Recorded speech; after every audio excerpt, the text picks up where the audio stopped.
It's my feel-good breakfast show. Welcome back to your Feel Good Breakfast Show. It's Expresso right here on SABC3. Well, time for us to get into the topic that we posted about this morning. It's all about being authentic.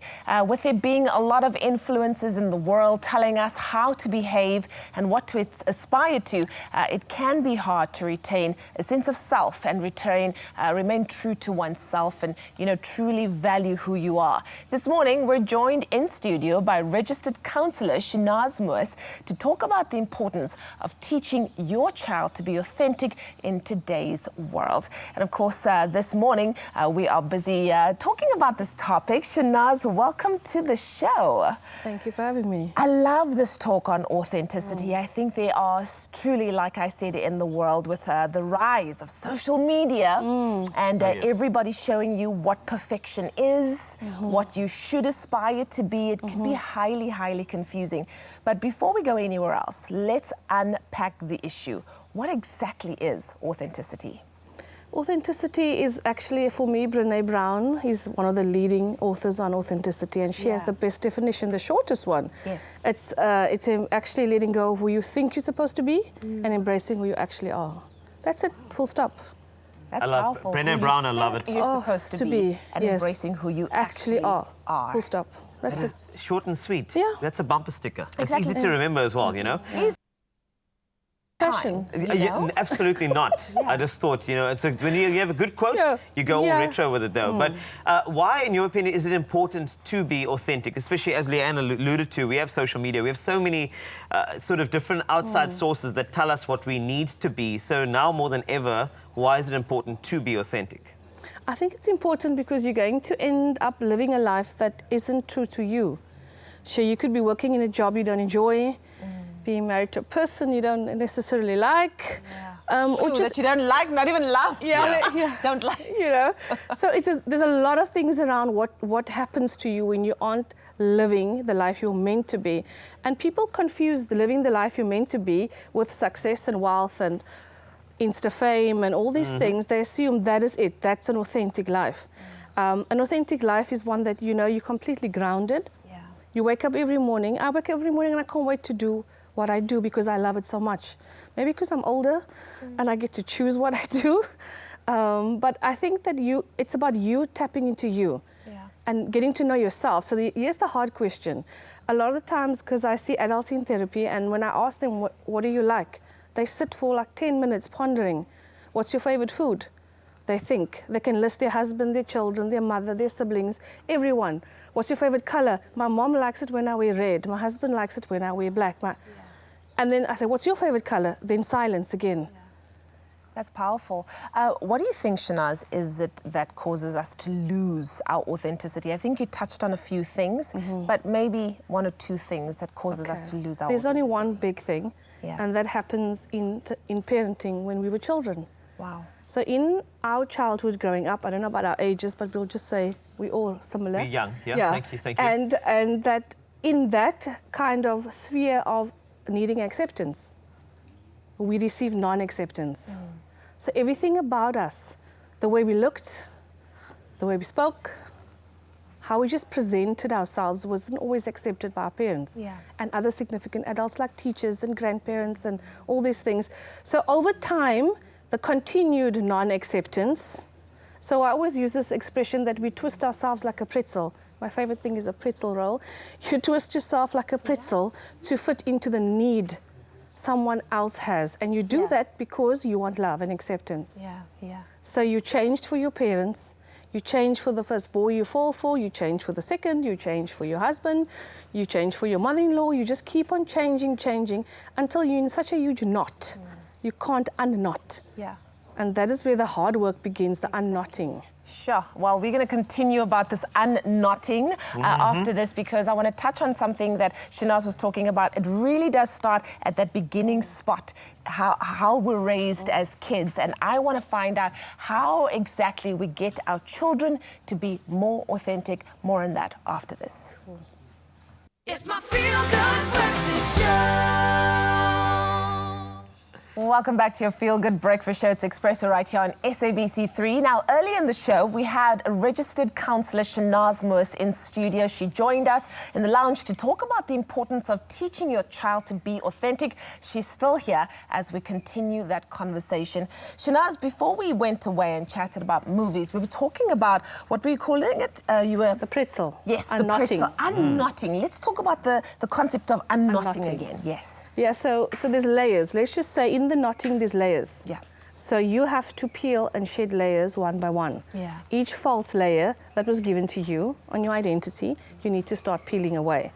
And I mean, imagine just the sound peeling. I know. Yeah. Doesn't sound like fun. Because No. it's actually painful, and Yeah. and people think they do one sort of discover yourself kind of course or one whatever, and then they feel they've peeled off everything. Yeah. And they run around ranting, they're authentic, and they have all these social media posts like zenning. And Yeah. But what they've actually done is just taken layer one away. Yes. And if you actually on the true journey, you realize, oh my gosh, I can't believe how lighter that feels. And as you're moving through your day and the next day, you discover more issues that from additional layers. So, okay, right, how do I tackle that? And for me, the first layer that I peeled away was perfectionism, which is also one of Brené Brown's things that she does. And the book that I read was The Gift of Imperfection. Wow. An audiobook, love audiobooks. Yeah. And I'm walking and I'm listening to it and I stop.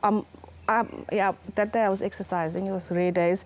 And I'm walking and I stop because what she just said now is no. She knows me. She knows my heart. She knows my shame.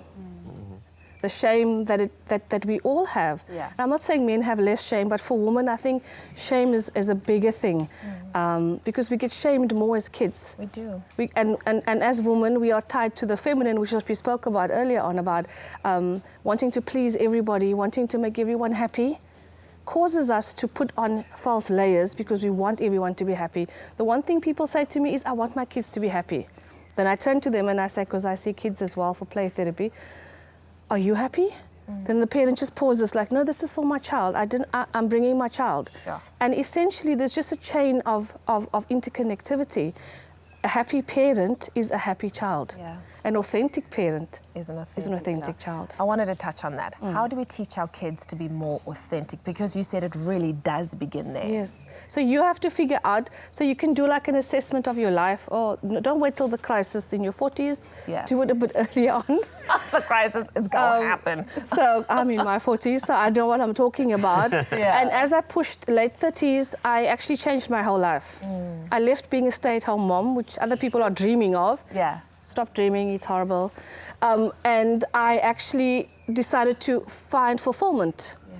And it meant going back, you know, UWC in the 90s versus 20-something. I was the titty that people were referring to, and I kept looking behind me, and they were actually calling me. It was a master's student, so it wasn't like a young person either. Yeah. So I actually went back to study and reconnect with what did I love? I love psychology. I love helping people. And the more I did what I loved, the happier I was at home. Wow. You know, and I enjoyed being a parent again. I loved being with my kids.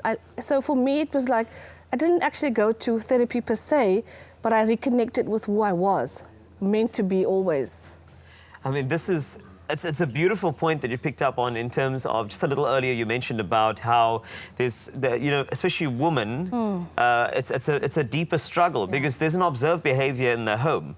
And naturally of parents, sometimes you would witness subservience and you're thinking, oh, is that how I need to be accepted in society? Because that's how my father is saying, hey, you are valued. So I would love to know, as parents, what would you say is the best way to practice authenticity with and in front of your kids? I think that always living truthfully. I mean, authenticity requires you to be truthful and honest. And we all know that there's very little of that going around because truth is raw. It isn't always pretty.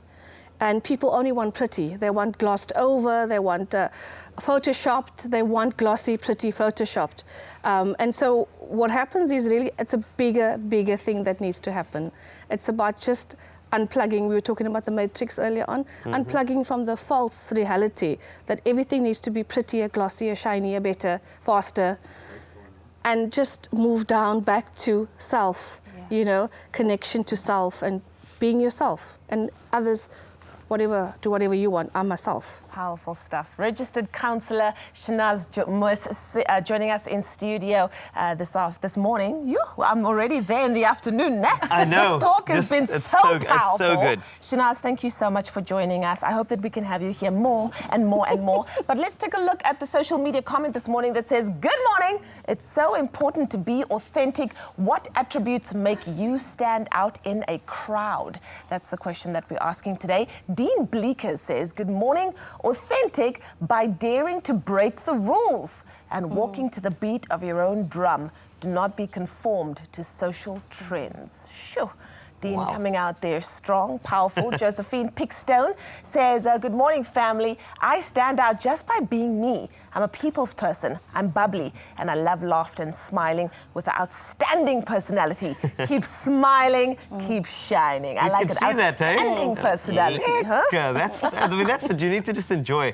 And then Leonette Ryan saying, "Good morning, Expresso fam. Happy Tuesday. My patience and empathy towards others make me authentic in more ways than one," which is so beautiful to hear that things like patience and empathy can sort of add to authenticity, which is so beautiful. Then Tobani saying, "Authenticity is originality. Being yourself only makes things naturally easy for you as you set your own pace. I'm such a good speaker. My words are ear-friendly. Thus, I stand out." You can hear the confidence in the writing there.